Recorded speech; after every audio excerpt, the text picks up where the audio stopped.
nós vamos tratar os capítulos 18 a 21 de Números. Você está vendo todos esses 4 ou 5 cadernos aqui em cima da mesa? Por que existem esses 4 ou 5 cadernos? Porque cada ano que eu faço a leitura bíblica diariamente, eu cada dia anoto a data e coloco ali o que me vem à mente, o que ressaltou das Escrituras naquela vez. Às vezes é parecido com o ano anterior, às vezes é bem diferente. E para fazer esses vídeos e esses áudios, a gente está procurando pegar várias coisas de vários anos e juntar tudo em uma coisa só. Então, eu aconselho quem está assistindo, quem está ouvindo. Aliás, se você está no vídeo, você está vendo no YouTube. Se você quiser, saiba que tem áudios também, podcast, em outros canais que você pode assistir também, pode ouvir também. Às vezes a pessoa gosta de ouvir indo para o trabalho e aí tem que ser áudio, não pode ser vídeo. E o importante sempre é você ler primeiro a palavra, fazer suas próprias meditações e depois você ouvir o áudio ou assistir o vídeo. Então, no capítulo 18 nós vemos o cuidado que Deus tem com os sacerdotes. Eles têm que se dedicar só a Deus e os levitas têm que se dedicar ao tabernáculo e aos sacerdotes, para que não tenha esse tanto de morte como nós acabamos de ver nos outros capítulos. No capítulo 17 fala que só a vara de Arão que brotou e essa vara tinha que ser guardada perto da arca.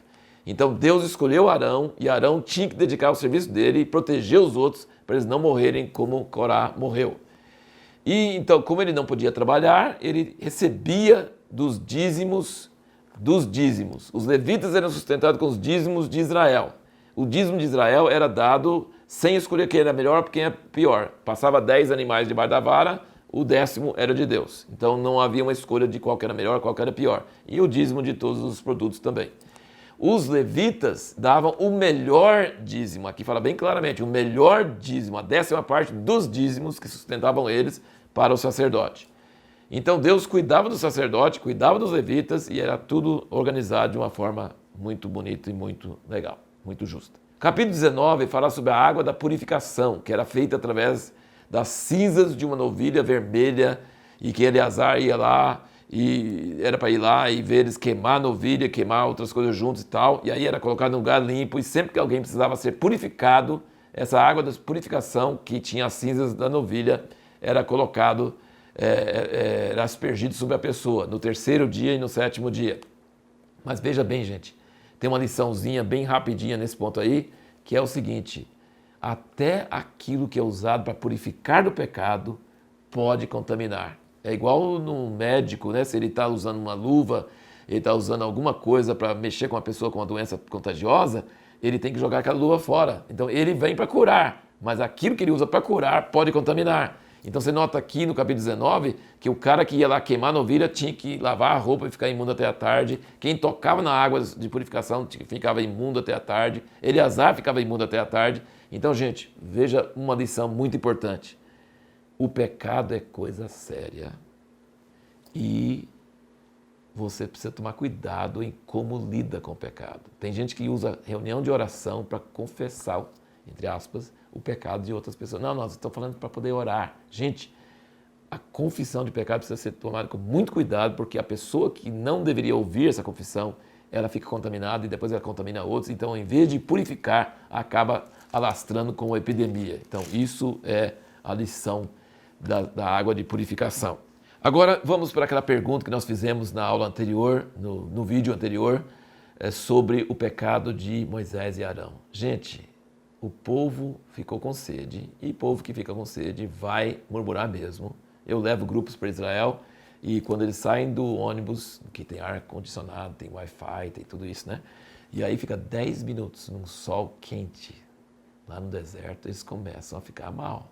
Agora você pensa um povo que não tinha ar-condicionado, não tinha Wi-Fi, não tinha ônibus, não tinha nada e sem água por vários dias, vai murmurar mesmo, né? Isso é daquela época e hoje também, mesma coisa.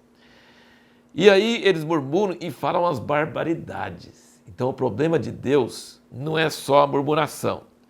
Mas veja que, assim, o que eu escrevi aqui sobre as murmurações. Murmurar com adversidade não é muito raro e não é tão sério. Mas eles murmuravam com incredulidade. Eles atribuíam a Moisés o tirar eles do Egito e não a Deus. E blasfemavam, negando todos os milagres feitos para tirá-los do Egito e para preservá-los no deserto, e elogiando o Egito, lugar da escravidão, e não lembrando de seus pecados e de como era terrível lá no Egito. E outra coisa que escrevi aqui, as murmurações do povo de Israel eram sempre as mesmas. Egito, o terrível lugar de escravidão, era considerado atraente, com lembranças saudosas. O presente era considerado horrível. E a água que fluía miraculosamente, a terra prometida no futuro, era considerado inatingível. Logo, não tinham esperança. Então, gente, isso é sério. E aí fizeram isso de novo. E veja bem, gente, eu gosto muito de vôlei. E quando você está assistindo uma partida de vôlei, você percebe muito bem a seguinte coisa que acontece. Um time está esperando uma bola daquelas que vai ser atacada com toda a força. E o outro lado simplesmente dá um toquezinho de leve. E aí eles estão preparados para defender e só vem um toquinho de leve e perde. E parece que foi isso que aconteceu com Moisés e Arão, porque eles estavam pensando, Deus vai ficar bravo, Deus vai matar a gente, estão murmurando, estão blasfemando. E Deus fala na maior calma, Moisés, pega o cajado e vai você e Arão para a rocha e fala para a rocha e vai sair água. Então Deus pegou eles de surpresa, porque toda vez ele ficava com raiva e eles tinham que acalmar Deus. E agora Deus não está com raiva, está calmo e ele ficou nervoso. Em vez de... Ele ficou nervoso, quando Deus não estava nervoso. E aí ele bateu na rocha 2 vezes e falou com o povo, tem que tirar água para vocês, rebeldes. Sabe o que Deus chama isso? Não santificar o seu nome. Sabe o que é não santificar o nome de Deus? É mal representar Ele. Ele não estava bravo e Moisés apresentou Deus como se ele estivesse bravo. Isso não pode fazer. Isso é aquela tal linha vermelha que você não pode atravessar. E aí Deus falou, Moisés e Arão, porque vocês fizeram isso, vocês não vão entrar na terra. Gente, para nós parece uma coisa tão simples. Gente, eu brinco às vezes fazendo assim, o cara está espumando de raiva e Deus fala assim, pega a espingarda e vai lá e não use, fica com ele de lado. Gente, se o cara está nervoso, você esconde a espingarda dele. Não, Deus fala assim, pega o cajado, mas não usa, só fala. Parece que foi até quase uma armação. Gente, mas Moisés foi perfeito, tipo, ele tirou 99,9, mas ele errou nesse ponto. E se você errar num ponto com Deus, é imperdoável, não pode passar. O único homem que não fez isso foi Jesus. Não errou em momento algum. Moisés chegou perto, tirou 99,9 na prova que Deus exige 100 e não entrou por causa disso. Nenhum de nós conseguiria chegar nem perto de Moisés. Mas por causa dessa falha de representar Deus mal, ele não pôde entrar na terra. E no capítulo 21, nós vemos com o castigo das serpentes abrasadoras, que Deus sempre é criativo. Gente, você não pode nunca prever como Deus vai agir, como vai reagir. Ele nunca vai usar a mesma regra, mesma coisa, ele sempre vai agir de forma diferente.